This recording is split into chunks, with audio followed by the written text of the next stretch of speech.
The Dan Bongino Show. Get ready to hear the truth about America with your host, Dan Bongino. All right, welcome to the Dan Bongino Show. Producer Joe, how are you today? This house is sure gone crazy, Dan. Jeez, man. Louise. I know. I got a funny story for you all. So yesterday, I'm up at the Sunshine Summit. It's kind of like the CPAC, like a Republican conservative convention in Florida. It's the biggest one they put together. Hat tip to Blaze Angolia for putting together a great event. He's the head of the Republican Party of Florida. But I come up here, Joe, and it's up at the Gaylord, which is always a nice hotel. Yeah. You guys have one down in Prince George's County where they host CPAC, right? And we're here, and they have the Fox debate last night. I don't know if you all saw it. Saw some, yeah. Fox News hosted the debate for the two gubernatorial candidates for Florida, the two prominent ones. You have Ron DeSantis, who I really, really like a lot. Ron's a great guy, a really conservative congressman from Florida. And Adam Putnam, who's also a nice guy, agricultural commissioner here. They both did a great job at the debate, but we get there a few minutes late because they didn't have the passes for us at the front desk. There was like a little logistics hang up there. So with the way that Fox was working the debate is you couldn't open the doors after a certain time because it was a live TV audience. Right. So we had to make like one of these dramatic entrances where we come in at a commercial break, but everybody's already sitting down. I love you guys so much. You have no idea.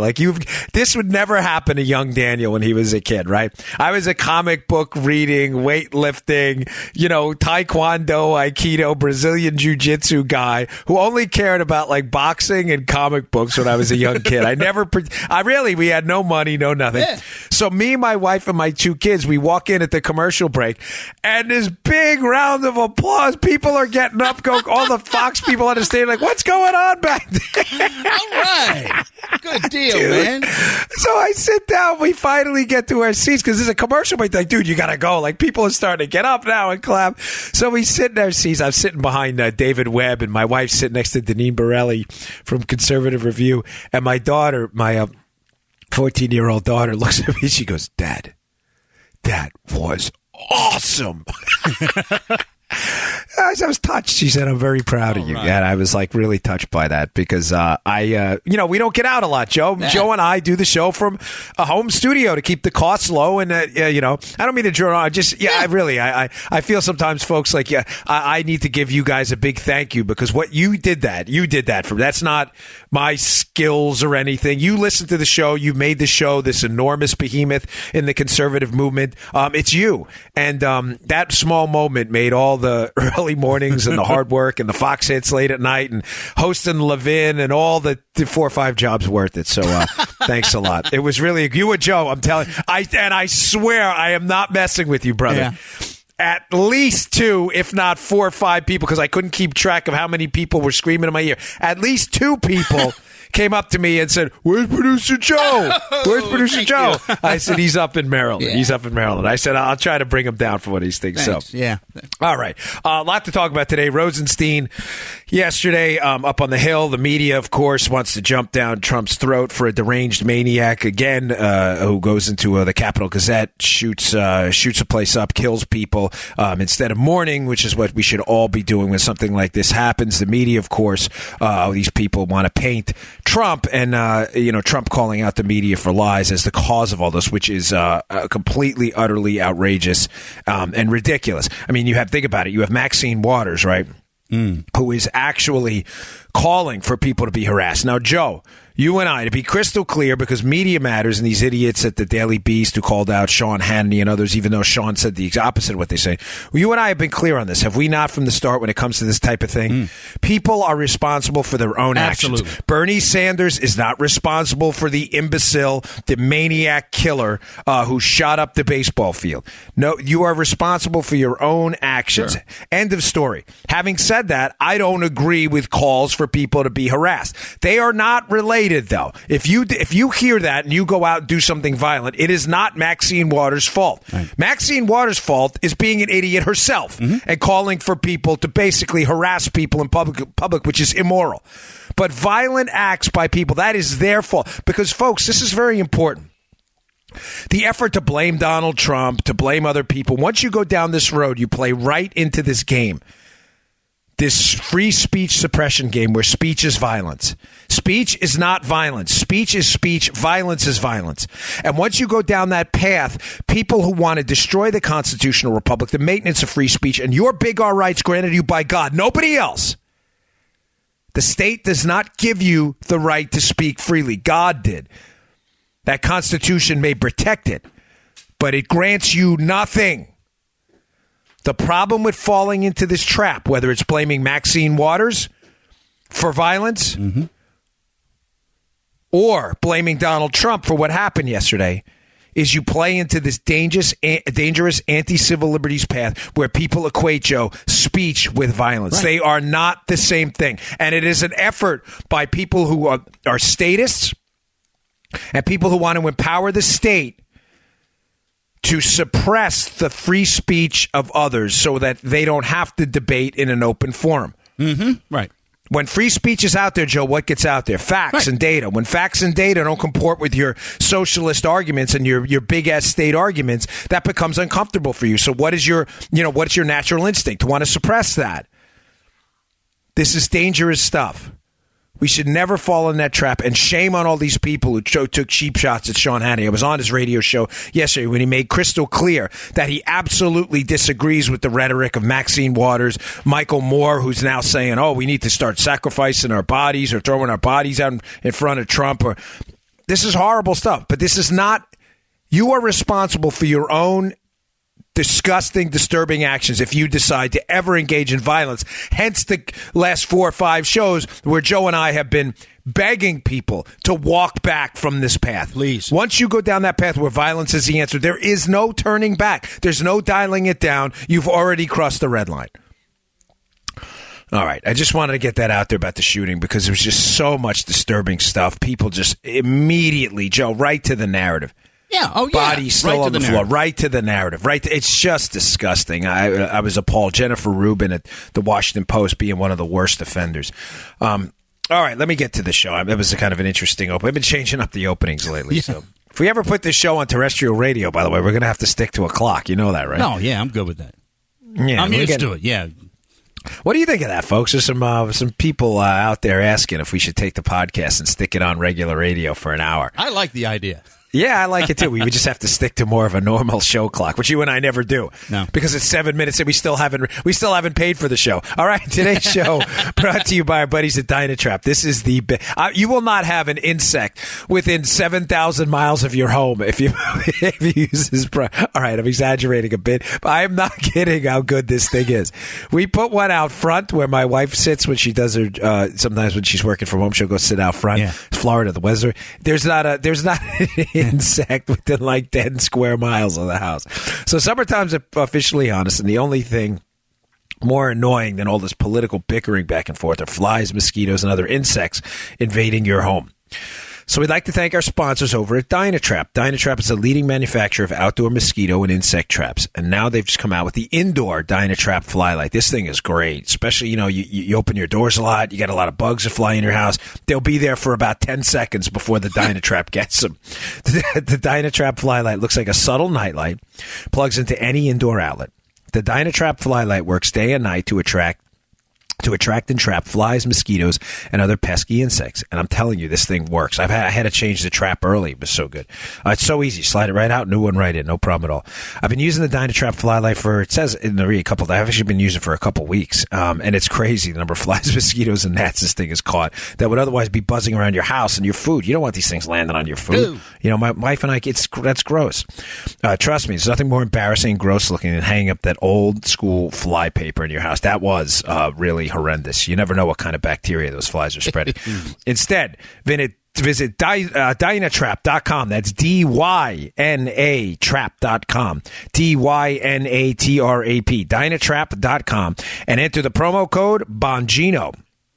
And you'll receive 15% off any of their products. They're outdoor products, they're indoor products. These things are great. Dynatrap, the safe, silent, and simple solution to household insect control. Dynatrap.com. All right, thanks, Dynatrap. Okay. One story I have a lot to get to today, so if I motor through this quick because it's a Friday, please forgive me, but it's important stuff. I wanted to point out as well, the New York 14 soon-to-be congresswoman, it appears, this Ocasio-Cortez woman who is a socialist who beat Joe Crowley, a very, very powerful Democrat member of the House of Representatives. You've probably heard the story by now. It was an upset on par with, Eric Cantor losing his spot to Dave Bratt. I got to give the woman some credit for her tactics. Her political ideology is dangerous, disturbing, and will cause the economic destruction of the United States. But Joe, having run for office myself and nearly pulled off an upset, which would have been, wouldn't you say, on par? Your upset would have been much bigger in my eyes because that was completely blue over there. Yeah, it was blue. And ours. I mean, no one on the planet, not only people were like laughing at us. So I ran against a Democrat congressman, and I won the primary. This was a primary she was in, but I ran in the general, and she emulated some of the same tactics we did. I mean, she didn't get the idea from us. We didn't invent it. I'm just suggesting to you that if you ever want to run for Congress, there is a... You're responsible for this, aren't you? I got it. Yeah, Bongino. Ocasio-Cortez, the socialist, got elected as a damn Bongino. That'll be the quote in the Daily Beast. Yeah. You're good, you. Yeah. If you're ever going to run for Congress and you want to pull off an upset like this, listen, the chances are nil. I mean, they're really small. I want to be honest with you. People call me all the time and say, should I run? But I'm telling you, if you can get a guy who's complacent or a woman in Congress who's complacent, thinks you have no chance, they don't show up, they send surrogates to debates, and you are willing to go out and knock until your fingers bleed. I knocked personally. I'm not kidding. It's not like, oh, look at me, Stan Bongino show up. So I'm telling, these are just facts. I knocked on over 7,000 doors myself. My team knocked on 55,000. If you are willing to do that and go meet people face to face and talk to them, we had a hard number, 100 doors a day. Now I know that because we kept the spreadsheet of all the campaign volunteers and how many doors they'd knock on, and we'd give them accolades and little awards for all the doors and stuff. I was number one. I knocked on the most myself. I was the candidate. Now that's what shouldn't sound surprising, but in most campaigns it is because a lot of candidates won't do it. Folks, we were projected to lose that race by about 30 points. We lost by 1. Yeah. We actually won on election night. Right. We lost on the absentee count 3 days later. You know, if you ever read my second book, The Fight, go pick it up. There's some really cool pictures in the middle of election night where the race had been called for us on one of the stations, and my wife and I are like going crazy. Didn't you see the pictures hours later? We're like, well, not really. Looks like Delaney may have a shot on the absentee count. But I'm just telling you that it is possible if you're willing to do that. She did that. Now, here's the problem. The leftists have this love affair with politicians because they love state power. And I've used the term the golden calf effect before. You know, they had it with Obama. They fall in love with their politicians. And already I'm seeing this cult of personality kind of develop around Ocasio-Cortez. You see it, Joe. If you put her name in Twitter, this is the next big thing. They want her to run for president. Now, listen. Some of us on the right do this as well, but I just want to leave it at this because I've got some experience in the arena here. I'm not saying this to knock anyone. You know me. I'm a very humble guy. I'm a sinner. I have said to you over and over, I'm not anybody's role model. I'm not trying to be. I'm just a guy upset at the process who does a lot of homework, so you don't have to. You can listen to my show because you don't have time. A lot of you going to work and have jobs. I do it for you. That's it. That's all this is. I appreciate all your kind words, but I'm never to be put on any pedestal, and shame if you do. But that goes for politicians, too. And if any of you leftists are listening who are already idolizing this woman and already ready to put her on a pedestal and have her run for president and take over your lives, I want you to understand what she's running on. What she's running on is taking away your economic liberty, your healthcare liberty, your kids' education freedom, and basically basic freedoms you've had cherished while as you've been a resident of the constitutional republic for most of your adult life. Think that through. Deliberate long and hard on this before you consider golden calfing another politician willing to take away your liberties. The woman's a socialist, a hardcore socialist, meaning your liberty is going to be taken away, sucked away like a vacuum for her, to empower her and her socialist cronies. Give me a break, please. Stop the love affair stuff. I've met these people in person. Now I'll leave it here. I met a lot of them in person. They will disappoint you. That's why, by the way, I came out so strongly yesterday for Mike Lee. And I get it. A lot of you didn't agree. That's fine. For the Supreme Court, by the way. I'm telling you that. And Joe, have I not told you this off the record? Joe's asked me many times. Because Joe meets probably more politicians than I do, ironically, because Joe's at a radio station all day where politicians come in and want airtime. Right. It's a pretty prominent station Joe works at in Baltimore. They get so much free publicity from us, don't they? I know. We're picking up listeners around the country on the internet. I know. It's because people call in the station sometimes in the morning with Joe. If you want to call in WCBM, that's Joe that answers. They're like, is that producer Joe? Yeah. That's producer. I think more people listen to CBM for you than for the hosts. No, they're great. Sean and Frank are great. But Joe meets a lot of them. They will disappoint you. And Joe's asked me a couple times, have you ever had people who hadn't disappointed you? I said, yeah, Mike Lee. He's really one of the only guys. Rand Paul, too. You don't have to agree. I'm just telling you, this is a man of deep character, and that's why I brought that up yesterday. Some of you disagreed. A lot of you did agree. And by the way, to answer one question that I got a lot on email, yes, Mike Lee can vote for himself to approve himself. He can. He is a U.S. Senator. If he becomes the nominee for the Associate Supreme Court Justice, yes, he can vote for himself. So let me answer that question. Okay, let's get to Rosenstein yesterday. Rod Rosenstein yesterday up on the Hill. What a disaster. I mean, I hate to get personal with this stuff, but I mean, he came off like a jerk, just like a smug jerk yesterday, and he's playing word games. Now, the weapon of choice for swamp rats, as I've said to you repeatedly, hat tip Michelle Malkin, is euphemisms and word games. Swamp rats love that all the time. They played that word game with the spy thing with Stefan Halper. I'm a spy. He was an undocumented FBI informant. He was a spy, you knuckleheads. I want to play this cut right now of Rosenstein playing word games with a very good man, another guy who's never disappointed me at all, Jim Jordan, who's trying to get to the bottom of Rosenstein's allegations that Rosenstein threatened members of Congress and their staffs for investigating him and potential malfeasance at the DOJ. Listen to this snarky, unnecessary, absurd response from a guy that's supposed to be a public servant when asked a legitimate question by Jim Jordan. Mr. Rosenstein, did you threaten staffers on the House Intelligence Committee? Media reports indicate you did. Media reports are mistaken. Sometimes.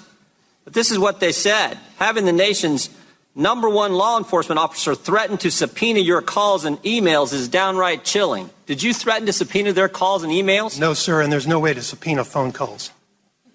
Well, I mean, I'm just saying. I'm reading what the press said. I would suggest that you not rely on what the press says, sir. Well, I didn't ask if there's no way to do it. I asked if you said it. If I said what? What I just read you. No, I did not. Well, now, who are we supposed to believe? Staff members who we've worked with, who've never misled us, or you guys, who we've caught hiding information from us, who tell a witness not to answer our questions? Who are we supposed to believe? Thank you for making clear it's not personal, Mr. Jordan. This guy's the worst. I can't believe it. I cannot believe it. This guy is the worst. He is just... How do you... Let's walk through what happened. This guy's a public servant, okay? Yeah. This guy is right now effectively heading the Department of Justice as the Deputy Attorney General. He's the DAG right now. Sessions has recused himself.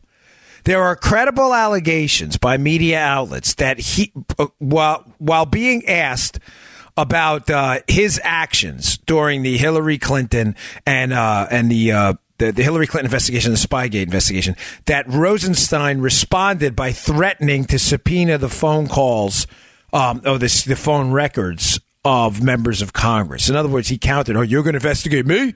I'm going to investigate you. Now yous can't leave. Doing a Chaz Palminteri from the Bronx Tale. Yeah, hey. So Jordan, by the way, folks, reading the press reports, he says, is it true, according to his press report, that you subpoenaed phone calls? So Rosenstein, just a little background. Rosenstein, of course, being the wise guy that he is, instead of being an upstanding public servant and answering the darn questions, Rosenstein says you can't subpoena phone calls. That's the press report.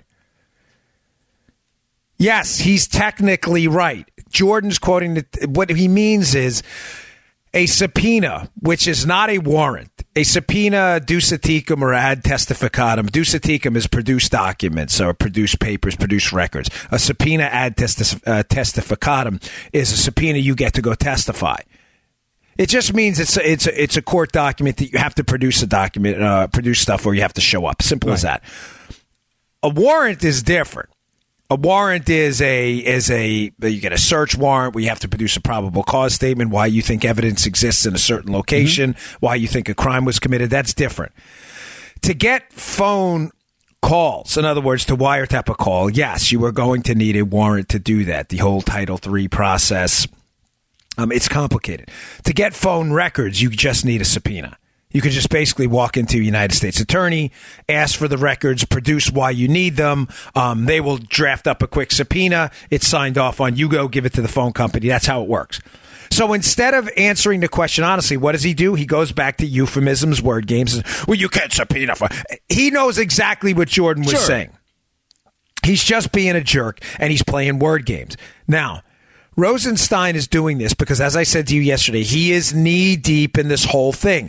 He was asked again by a member of Congress. I believe it was Ron DeSantis or Matt Gaetz. I'm not sure which one. Ron DeSantis and asked him at one point, forgive me, I'm not sure if it was DeSantis or Gaetz. I want to be precise. One of them asked him, Mr. Rosenstein, did you read the FISA application? In other words, the Foreign Intelligence Surveillance Court application to spy on the members of the Trump team. You signed one of them, which he did. Which is why I told you yesterday he should recuse himself. They asked him, did you read it? He wouldn't answer the question. Ladies, gentlemen, this guy is in a world of trouble right now. He is ducking. He is running. He's relying on euphemisms, word games, snarky attitude. And let me tell you something. Rod Rosenstein did himself no favors yesterday at all. Sir. Zero. None. All right. Let me see. Oh, another question I got about yesterday's hearing that's important I want to address. Came up on email a lot. Why can't Trump just declassify everything in the case and order the DOJ to produce the documents? He can, folks. Rosenstein works for Trump. Here's the problem, and I want to hat tip Andy McCarthy, who turned me on to this theory. I was watching him last night, and I've been doing a lot of reading about his stuff. Andy McCarthy, Fox News contributor and National Review online contributor as well. Folks, yes, Trump can declassify everything. So the legitimate question is, well, why the heck not? Just order Rosenstein to produce the darn documents. End of story.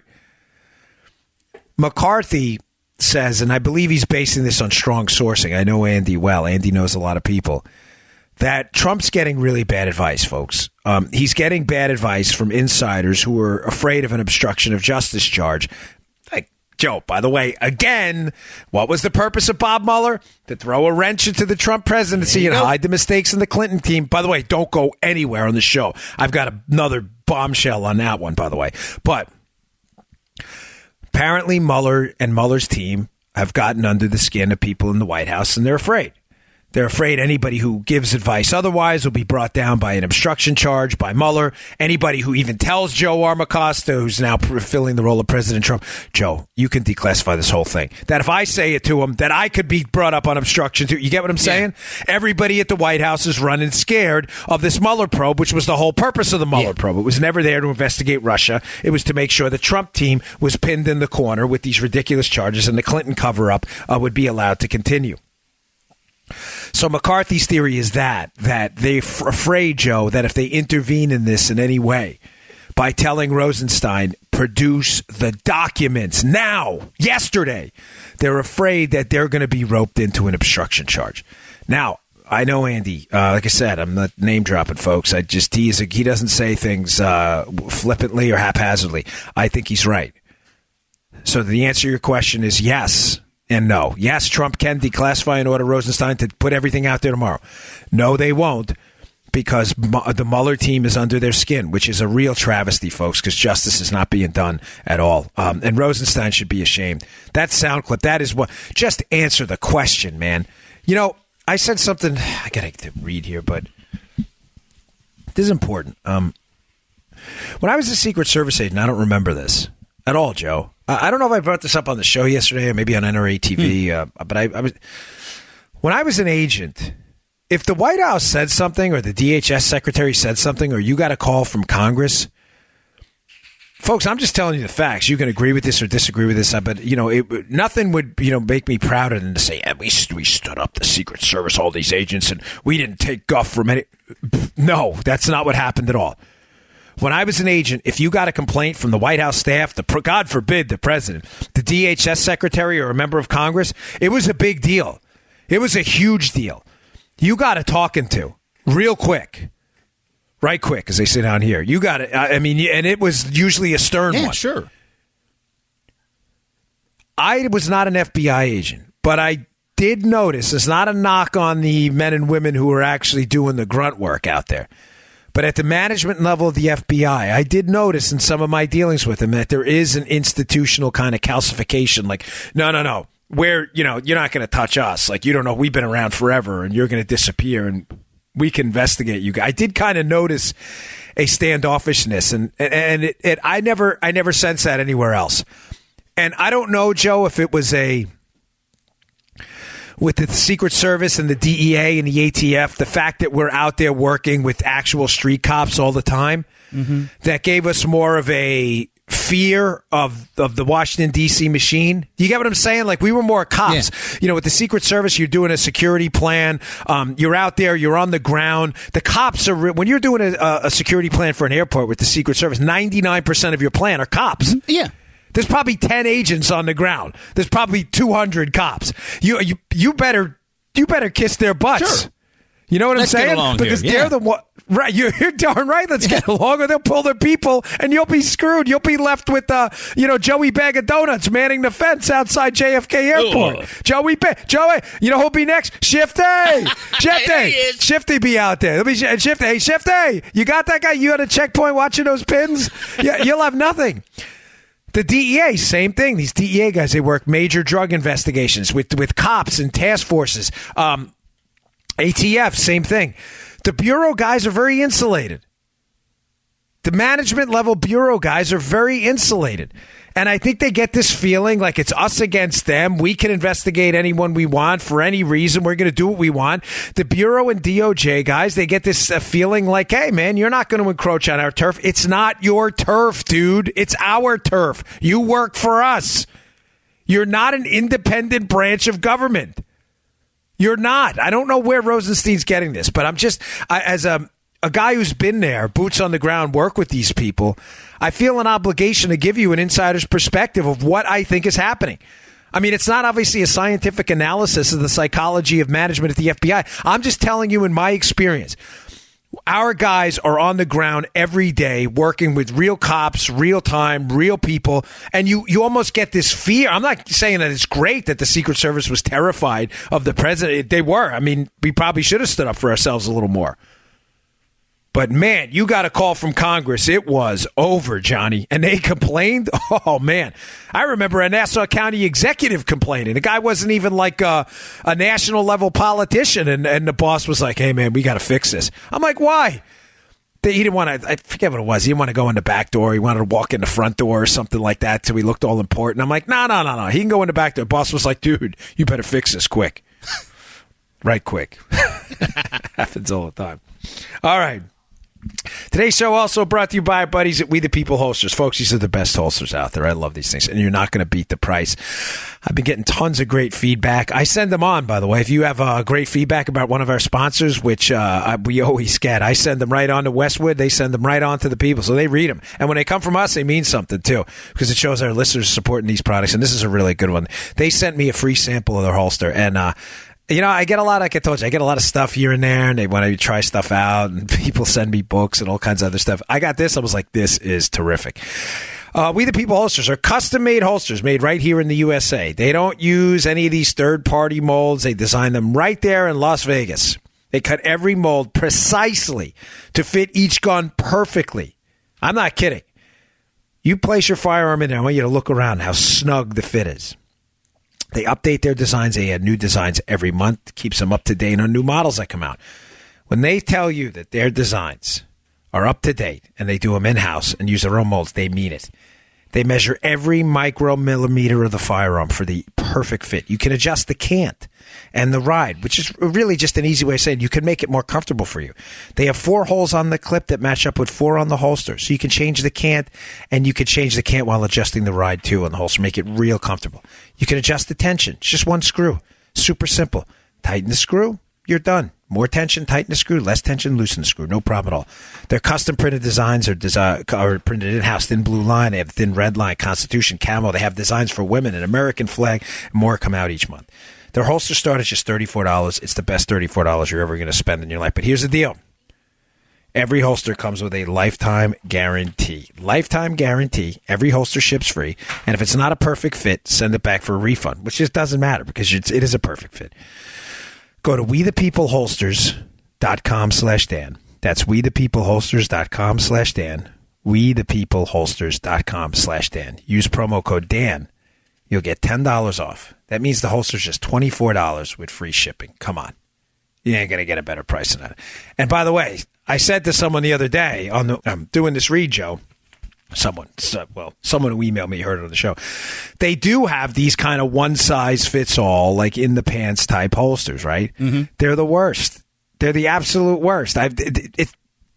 Someone does go, oh, no, they don't have a one-size-fit. Yes, they do. I've seen them. They're the worst. The gun falls out. It's not comfortable. You can't adjust anything. That's why you want to go wethepeopleholsters.com/Dan and go check them out. He'll give you that money off with the promo code, too. Okay. Let's see. I knew I'd get into it. It always happens. I have 10 stories and I only get to a few of them. If you're a regular listener to the show, you know that I have been all over the Mueller probe. The Mueller probe, to me, is nothing but a witch hunt. It's been nothing but a witch hunt from the start. But it's not just that. Anybody can say that. Oh, it's a witch hunt.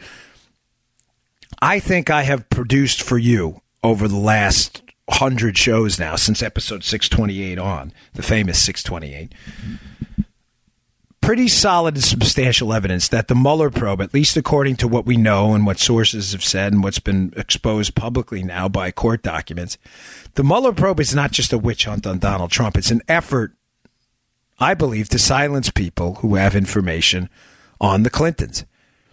Now, some of you... Now, this has led to an interesting thing. I'm going to try to explain this to you, and it's kind of some email back and forth I've had with people who disagree with me a little bit. There's a theory out there, and I'm not knocking anyone. Don't take this personal. Whenever I say this, the people who have this theory get really upset, but it's not personal.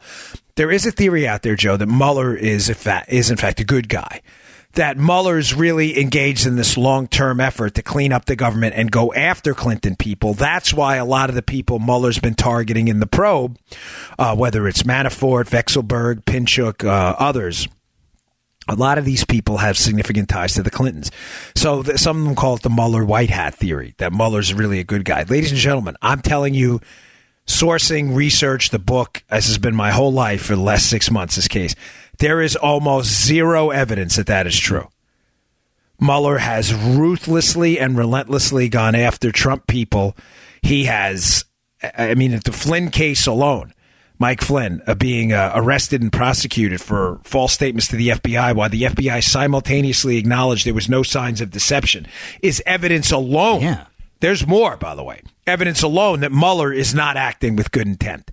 The prosecution of Papadopoulos for a false statements charge is utterly absurd. The prosecution of these Russian troll farms, and these Russian troll farms, they show up to court and say, well, we'd like to see the evidence so we can defend ourselves, and the Mueller team's already panicking.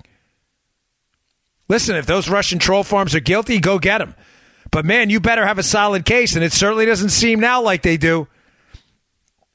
There's another break in this case, which I think hammers home again and completely scraps this Mueller white hat theory. Article in ABC News. Be in the show notes today. Please, I strongly encourage you to read it. There's some good articles there up at Bongino.com today.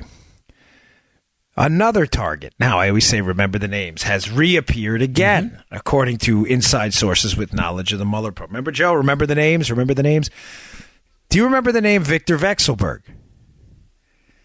Some of you are like, Vexelberg.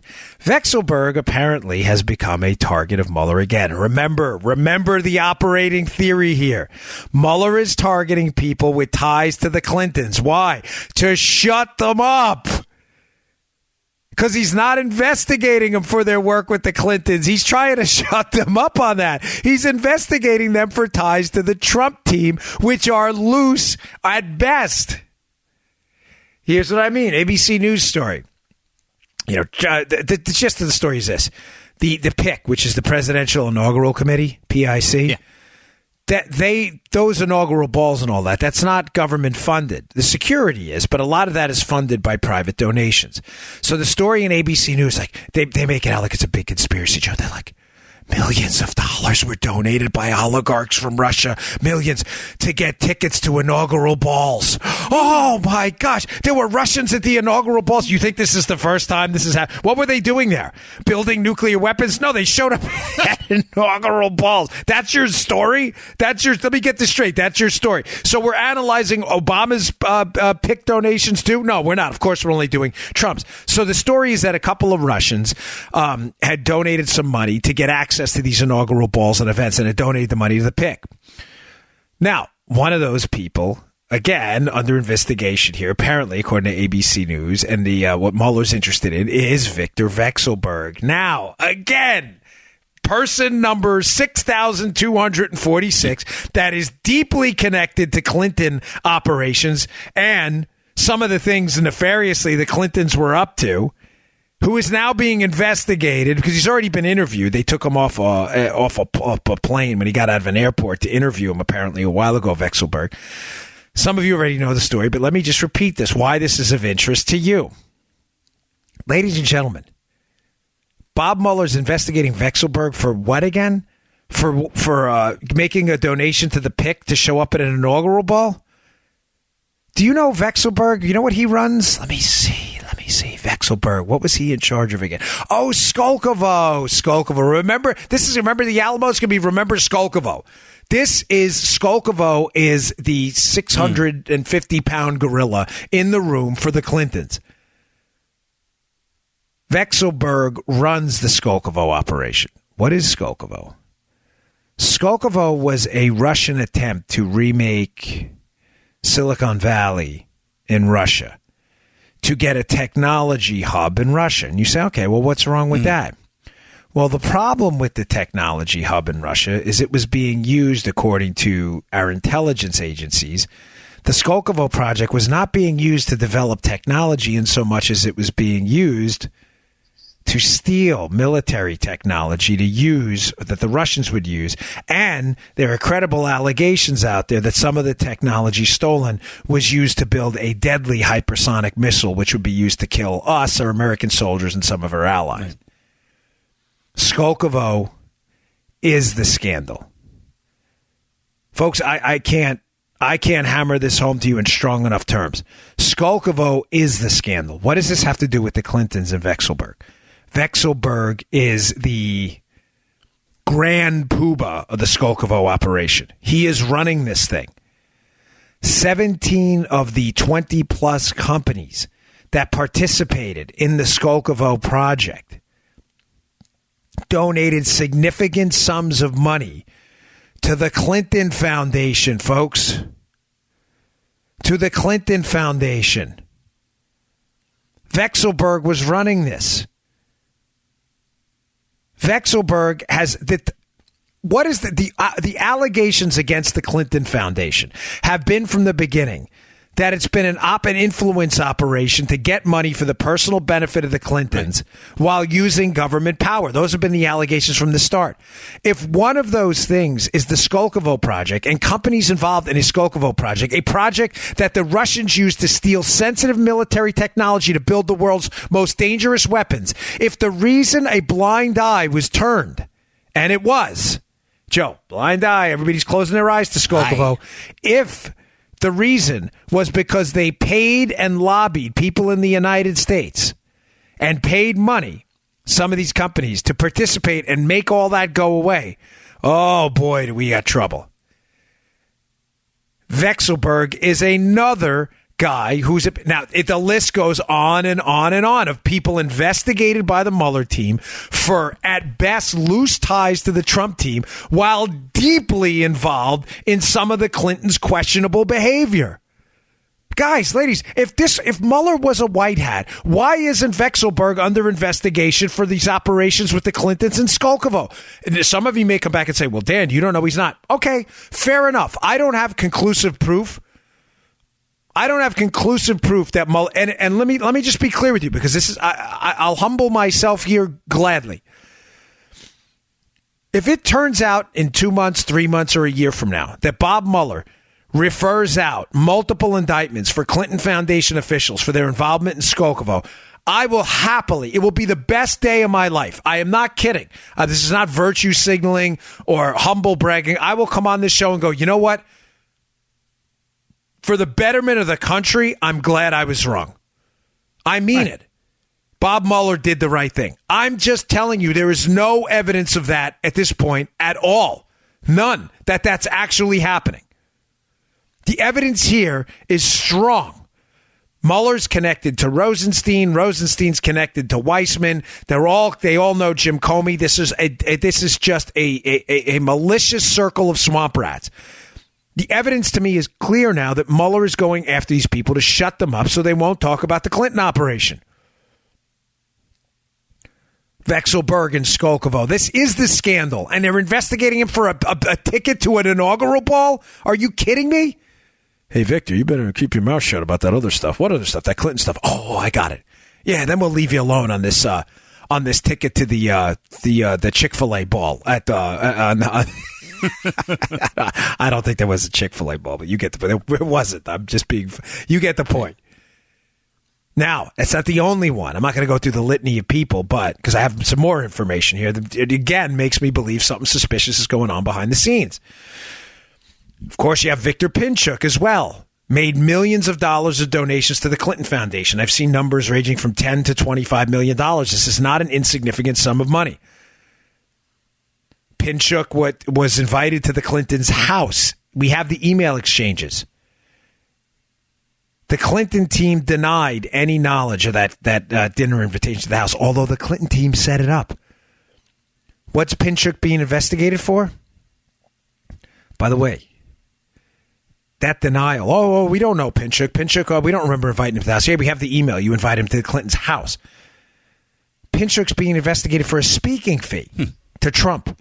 He paid like $100,000 for Trump to do. It's not even remotely illegal. Again, hey, Victor, you may want to shut up about that Clinton stuff you're up to. Here's another one. Killer article in the show notes. It's from The Guardian, which is a far left-leaning outlet. But it's interesting because I think The Guardian, again, I don't think they're savvy enough to realize that they're actually painting a picture of Mueller team malfeasance. I'm not sure they know this. Devastating article. I've been waiting for a couple of, it's actually a couple, I think about a week old or so. There's an article about another name that may sound familiar. You guys remember Oleg Deripaska? Yes, we do. Now, Deripaska has become a central figure in the Mueller investigation as well. Mm-hmm. I encourage you, whenever you hear a figure, by the way. Yeah, can I give you all a quick tip? Yeah. Joe, you too. Yeah. Whenever a name leaks about the Mueller probe, which happens about every 3 weeks, you'll see a new name creep out. Just Google that name and the Clintons. That's as simple as that. Does that not work? Is that not the easiest? That is the Dan Bongino. That's how I do it. I see a name and I Google them and there it is. It's right there every single time. Deripaska. What's Deripaska's connection to this whole thing? Mueller is now hammering Deripaska for a $10 million loan and some payments he made to Manafort. Now, again, I don't know what Manafort did or didn't do. I'm pretty confident, though, that Manafort is being investigated as well to shut down who? Just Google Manafort Clintons, and what do you see? Who was Manafort's business partner on all of these deals that Mueller finds suspicious? Oh, the Podesta team. Podesta, you know Tony Podesta, whose brother is John Podesta, who's Clinton's oldest ally. John Podesta is her right-hand man. They were partners. The Podesta team was partners with Manafort. Hey, Paul, we're going to investigate you. You better shut up about that Podesta stuff. Do you see what's happening here? Now, getting back to Deripaska, I don't want to lose you. Deripaska, it's alleged, paid millions of dollars to Manafort for lobbying and other things. Some business deals went awry, and those payments are being investigated by Mueller as an attempt at an influence operation, Joe. In other words, Deripaska, the allegations are, was trying to gain access to the Trump team through Manafort. That's what the article alludes to if you read it. Pretty simple to understand. This prominent Russian, if you're fixated with this Russian collusion narrative, the narrative is this prominent Russian paid money to Manafort basically to get to Trump. Interestingly enough, though, Manafort's business partner were Clinton and Clinton's consiglieri's, or the Italians get it, consigliere, the brother. That was the partner on this. Now, the Deripaska name has resurfaced because of a new loan. Apparently, some $10 million loan was made to Manafort, and they believe that was another attempt to get to Trump through Manafort. You know what's interesting about this? I see this article last week in The Guardian, which is in the show notes today, that the lobbyist, another lobbyist that Deripaska hires, just to be clear, this is the Russian, they're saying is trying to influence the Trump team by paying off Manafort, right? That's the allegation. He hired a lobbyist named Adam Waldman. Oh, remember the names again? You're like, Waldman, I know that name if you're following this case like I have. This is all in my book, by the way, which is coming out soon. Whenever I get to sign that contract. I've been too busy lately. Adam Waldman's name resurfaces recently. This is what the article's about. Adam Waldman just paid 9 visits. They found this out according to some paperwork. He made 9 visits to a very interesting person overseas. So the lobbyist working for the Russian, who, according to allegations, is paying off Manafort to get to Trump, right? All right. The lobbyist working for the Russian paid 9 visits to Julian Assange. Wow, the WikiLeaks guy.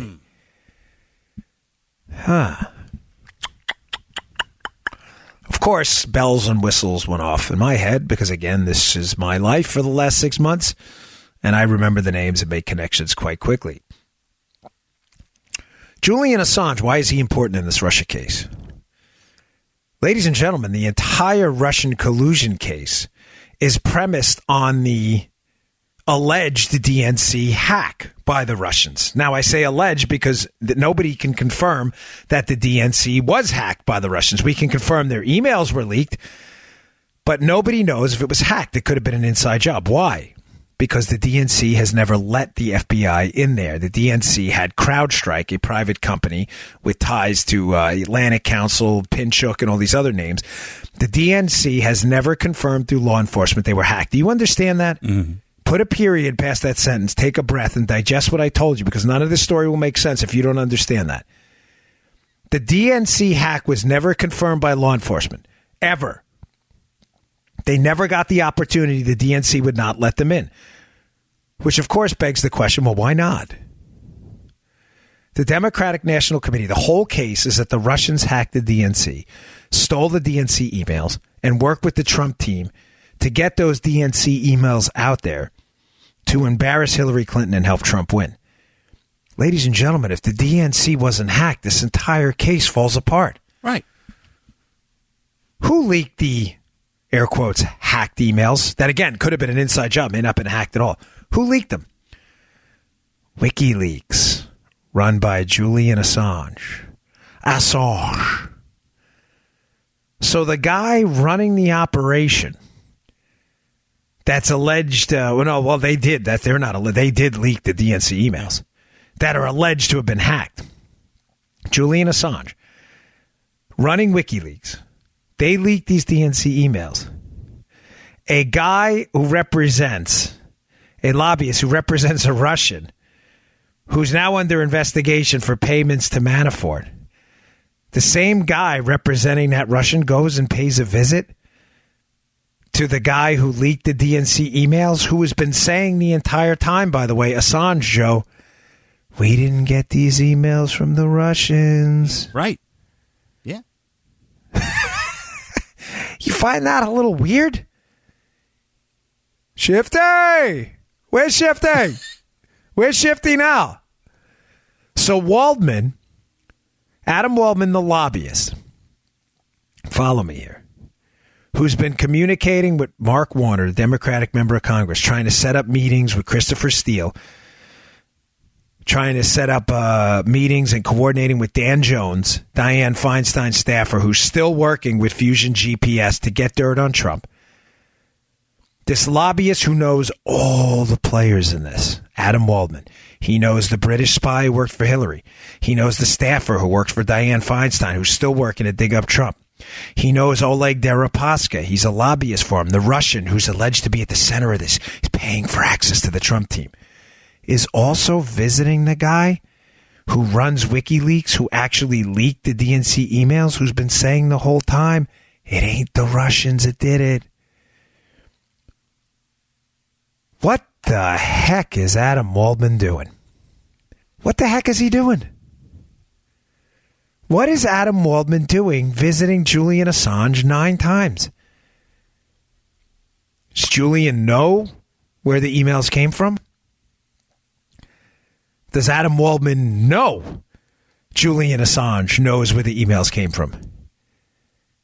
And ladies and gentlemen, God forbid those emails did not come from the Russians. You understand this entire nonsensical garbage house of cards would fall apart tomorrow? Are you tracking, Joe? You tracking me? Yeah. Because this, I understand this is complicated. This isn't too hard. No, this is okay. Okay. Because, and folks, please read the piece in The Guardian. I don't think The Guardian gets it. I think The Guardian really believes that investigating Deripaska, which is what Mueller's doing, is providing evidence, hardcore evidence that, look what this guy, he paid money to Trump's former campaign manager. They're trying to get access to Trump. I don't know what he was trying to get access to. All I can tell you is that the same guy working with that guy, Adam Waldman, he lobbies for this Russian, who they're telling, by the way, there's swearings connected to the Trump team in an influence operation. The same guy connected to Deripaska is the same guy connected to Christopher Steele. What does Deripaska know? What does Waldman know? Why is Waldman visiting Julian Assange? Ladies and gentlemen, if it comes out later that, God forbid, this DNC hack was an inside job and wasn't a hack after all, this entire thing will have been bad enough. We have Spygate that the Trump team was spied on. Bad enough we have evidence, if you've been listening to the show, the Trump team was framed. Not only were they framed, but in conjunction with compliant media hacks, more than willing to accept this, they lied to the American people the whole time. Assange is claiming to have that information. Whether he does or doesn't, I don't trust Julian Assange. I just want to be candid with you. I don't. But I do trust the facts. And if the Guardian's reporting is accurate, and the lobbyist who is connected to everyone, Dianne Feinstein staffer, Mark Warner, Christopher Steele, Fusion GPS, a lobbyist, Deripaska, he's connected. If a lobbyist is visiting him, he's visiting there for a reason. You're not taking a trip to the Ecuadorian embassy 9 times to go have tea and crumpets. They're hiding something. And what better person than a lobbyist with easily erased ties to government people and Democrats? What better person than a lobbyist to make that go away? Now, just to show you what kind of BS I think, and let me just be candid again. I'm not sure exactly what Manafort did and didn't do. I don't know him. I'm certainly not vouching for him. I'm just telling you, I think targeting Manafort is another way to keep quiet the connections between the Podesta group, which are connected, through John Podesta. At least John Podesta is connected to Hillary Clinton. The brother's the one running the Podesta group. I think the investigation of Manafort, the sole purpose is to shut Manafort up about that. Now, more evidence that I think the case against Manafort's weak, Joe. Washington Times, Rowan Scarborough today, be in the show notes. Quote from this. Although there have been press reports that Mr. Manafort was captured on U.S. intercepts speaking with Russian officials. Wow, that would be big. Mr. Mueller, in now public documents, has told the defendant he has no such evidence, according to a court filing. This is huge. This is in the Washington Times report. This house somehow escaped any media scrutiny yesterday. I don't know how. A piece will be up in the show notes. So all we've been hearing in the press the entire time about how Manafort was so guilty, they have him on tape, they have him talking to all these Russians. Mm-hmm. Now that the court filings, Joe, just to be clear, this just came out. The court filings were public just recently. Mueller has now told the defendant, Manafort, he has no such evidence, according to the court filing. Wow. Oh, boy. Folks, I'm telling you, this thing stinks. They were spied on. They were framed. The story's a lie. And there are people working behind the scenes, whether lobbyists or whatever, who are connected to people to cover up and clean up the Clinton mess right now and to make sure the story of what really happened to those DNC emails never, ever gets out. Oh, boy. It only gets... How that escaped people, I don't understand. You've been told the whole time, oh, they got Manafort on tape talking... Oh, no, we don't. We don't have any of that. Okay. Okay, cool. Thanks. All right. Today's show also brought to you by our buddies at WaxRx. I got one more story I want to get to. It's a pretty good one. You know how much I love my sponsors, and I'll only work with companies I believe in and have a product or service that is of value to you because I care. By the way, just quickly, I got an email yesterday. You know who you are because my wife responded to you about WaxRx and how well it works. It's a good email, but it's a good email for the wrong reasons. I can't read it on here, but this guy had a blockage in his ear and apparently didn't know. When you listen, if you read the email, you'll be like, oh my gosh, like this stuff really does work. I'm not kidding. You know who you are. You sent me the email. And he's like, the only downside is, I guess he doesn't like doing chores around his house, is now I can hear. And when my wife calls out for me to do stuff, I can't pretend I don't hear anymore, which I was like, oh, okay, I get it, whatever. But the email was incredible. This thing works. WaxRx, listen, it's not the sexiest product in the world to talk about. I get it. But as I've told you repeatedly, I had a problem with this. This is why I like this sponsor. With earwax buildup when I was in the Secret Service with that earpiece in your ear the whole time is horrible. I had to get something done about it. The story I'm about to tell you, also about to share with you, illustrates how the right product can change your life. This is from a listener, it's a real listener email, whose nephew had his life changed by WaxRx. This isn't the one from yesterday. This was a little, it was interesting what happened to this guy.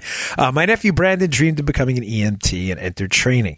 However, he quickly discovered he could not hear through his stethoscope. Without being able to hear the patient's breathing or heartbeats, he simply wasn't going to successfully complete his EMT training. We recommended he try WaxRx, and he used it to clean his ears. Amazingly, he removed a large blockage of wax from both sides. It was kind of like yesterday's email. Instantly, he could hear everything, including through his stethoscope. With his hearing restored, he finished his training and is now an EMT. Right now, go try this. You will not regret it. Go to waxrx.com. That's waxrx.com. Use the offer code Dan at checkout. Promo code Dan at checkout for free shipping. Waxrx.com. Go waxrx.com. Go waxrx.com. One more time. Go waxrx.com. Promo code Dan for free shipping. Don't wait. You have no idea what you might be missing because of inner earwax. Who knows? It might just change your life. Go waxrx.com. Offer code Dan. Go check it out. Yeah, that email yesterday was crazy. All right. A final story of the day. Ladies and gentlemen, Donald Trump has been a gift to blue states. You're like, whoa, what? Blue states? Did you say that wrong? No, I didn't. I said it exactly as I wanted to say it. He has been a gift to blue states, Joe, and blue state. This is the dirty little secret going around in Washington, D.C., which you're going to hear here first. I'm getting a lot of traffic. Remember, I grew up in blue states. Mm-hmm. Joe, poor Joe, lives there now in Maryland, which is full of wonderful people and awful government. Yeah. Blue state, even hardcore Democrats in blue states behind the scenes I'm getting this from really good people, are starting to acknowledge that Trump has been a huge gift. Why? Well, it's twofold. Reason number one, the tax cut plan. You're like, what? The Democrats hate tax cuts. Yes, of course they do. But what's happening in blue states, folks, is they are becoming bankrupted. They are becoming bankrupted quickly. And one of the exit ramps they've had from having to change their tax policy has been their ability to deduct from federal taxes their state and local tax burden. In a nutshell, this is very simple. if you were paying a fortune in state and local taxes, which you do in blue states because they're high tax states, you could deduct them from your federal tax bill so you weren't experiencing the full pain of that tax bill. Right. You weren't, because if you were paying $90,000 because you're a multi-millionaire in state and local taxes, you really weren't paying $90,000 because you were deducting some of that from your federal tax bill and getting some of that money back. So you were effectively paying I don't know, $70,000 instead of $90,000. You can't do that anymore. You can only deduct up to a certain amount. So what's happening now is really rich people in very blue states, a lot of these limousine liberals, are starting to feel the full brunt of government tax policy. A lot of even liberals are starting to quietly acknowledge behind the scenes, Joe, that their tax and spend bankrupt plans. Because remember, Joe, states, a lot of states out there have balanced budget amendments. Right, yeah. They can't continue. It's not like the federal government. States can't print money. If you're in New York and you're out of money, you can't print Federal Reserve notes of New York. You can't. There wouldn't be. You'd be guilty of counterfeiting. Right. The federal government can print money, sadly. Devalues the currency we have now. It's another form of taxation, but that's a whole other show. States can. A lot of even liberals are starting to acknowledge that the impact of rich blue state liberals feeling the impact of their own policies may now start turning the tide towards a more sound, less prone to bankruptcy state budget in the future. Even so, I'm getting this from a good source, by the way. Not all, but again, some liberals don't care. A lot of liberals, sadly, bankruptcy is their goal. But the practical ones are starting to realize, like, you get where I'm going with this show? That, listen, our rich blue staters are going to have to start to feel the hurt, because if they don't feel the hurt, nothing's going to change, and we're going to go bankrupt. Number two, the Trump appointment of Neil Gorsuch. That liberals don't really like Gorsuch. He's a constitutionalist, don't get me wrong. But the Janus decision, which eliminated the ability of public sector unions to force you to join and pay agency fees, the one I've been talking about all week. I told you how devastating this was. I'm getting from one of my buddies here that a lot of even liberal leaders in these blue states are like, whew, man, thank you. Why? Because they have been pushed around and bullied by these union leaders who have a fortune and money and access and everything because they have what? Forced union dues, Joe. You know how quickly these union coffers and the public unions are going to dry up? There was a story out the other day that some of these unions are anticipating major budget cuts next year. These are the same guys, a lot of these union bosses that were, driving around their fancy lunches that now are going to be disempowered a little bit. Mm-hmm. And a lot of these even blue state governors are like, all right, we can't afford this anymore. Like, finally, maybe we should, get these guys down to earth on a normal playing field and negotiate like normal people instead of, with the sword of Damocles over our head the whole time. So I'm just saying, they're not going to say this publicly. You're not going to hear, you may not hear, you may hear it someplace else, but I'm just telling you from good sources of mine that even some Dems behind the scenes are starting to acknowledge that the Trump tax bill and the union thing is going to finally allow them. They're not getting away from their big state policies, don't get me wrong, but more reasonable, fiscally sustainable paths forward. And it's going to be all because of what Trump did. So blue staters, thank Donald J. Trump. Hey, folks, thanks again for another week of really terrific shows. We had our best week ever. I really appreciate it. Please subscribe to the show. It makes a huge difference. Yeah, it does. And I know you're doing it, by the way, because I check iTunes, the top charts, every day. This is my business. I'm a business-oriented guy. I love numbers. And we've jumped almost 20 spots in the last month. That's because of subscriptions. Of course, the downloads matter. But please subscribe. Go to iTunes and subscribe.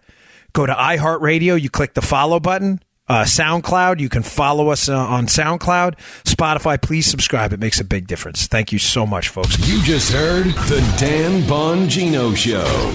Get more of Dan online anytime at conservativereview.com. You can also get Dan's podcasts on iTunes or SoundCloud. And follow Dan on Twitter 24/7 at DBongino.